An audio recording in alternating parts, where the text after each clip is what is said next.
Oke, ini adalah lanjutan dari konten Teknodaim sebelumnya yang ngebahas soal maksud dari perpajakan yang dirilis YouTube dan mulai berlaku paling cepat bulan Juli nanti. Paling lambat bisa diisi sampai tanggal 31 Mei ya. Jadi kalau sekarang ada halangan atau belum bisa, silakan simpan video ini untuk ditonton nanti ketika dibutuhkan.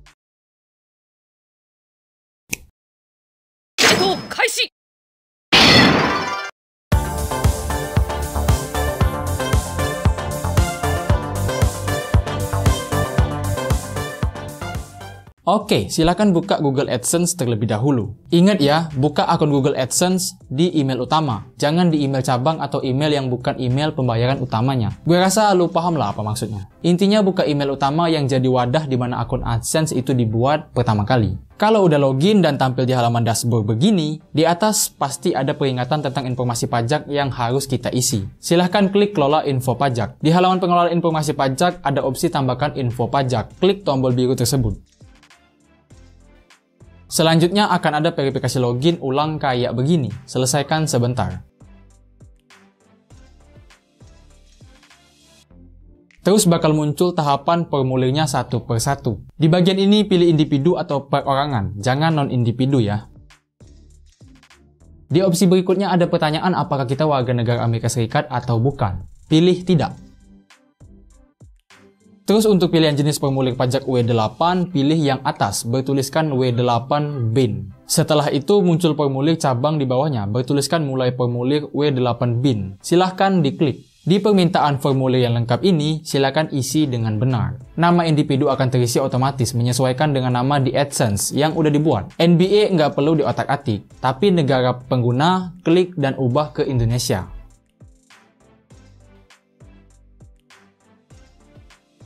TIN dan ITIN asing juga nggak perlu diisi, kosongin aja, kecuali lo punya NPWP alias nomor perpajakan. Silahkan diisikan kolom TIN dengan nomor NPWP kamu itu. Dan ingat, kita nggak bisa menggunakan data NPWP keluarga atau saudara. Karena data NPWP valid yang diterima adalah data yang sama dengan akun AdSense. Kalau belum daftar NPWP atau nggak punya, samain aja kayak gue, yaitu dibikin kosong. Dan karena nama di akun sebelumnya gue pakai tanda baca, di sini nggak boleh, jadi titiknya harus gue hapus. Kalau di bagian ini udah, klik berikutnya.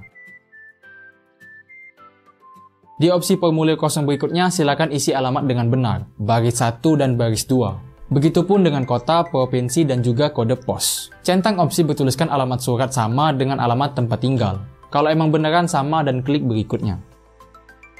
Kalau udah, pilih tidak di opsi nomor 3, yaitu perjanjian pajak dan klik berikutnya. Di poin keempat, centang persetujuan bertuliskan saya menyatakan bahwa saya telah meninjau dokumen pajak yang dibuat sejauh pengetahuan saya yang ini. Kalau udah, silakan klik berikutnya lagi.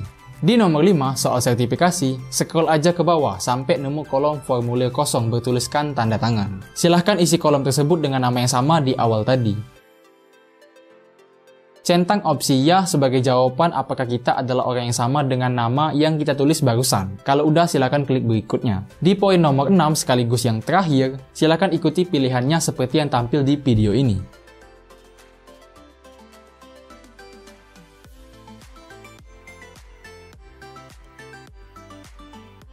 Di bagian perubahan jangan diisi, biarkan kosong. Kalau semua udah di checklist dengan benar, langkah terakhir adalah tinggal mengklik tombol kirim dan selesai.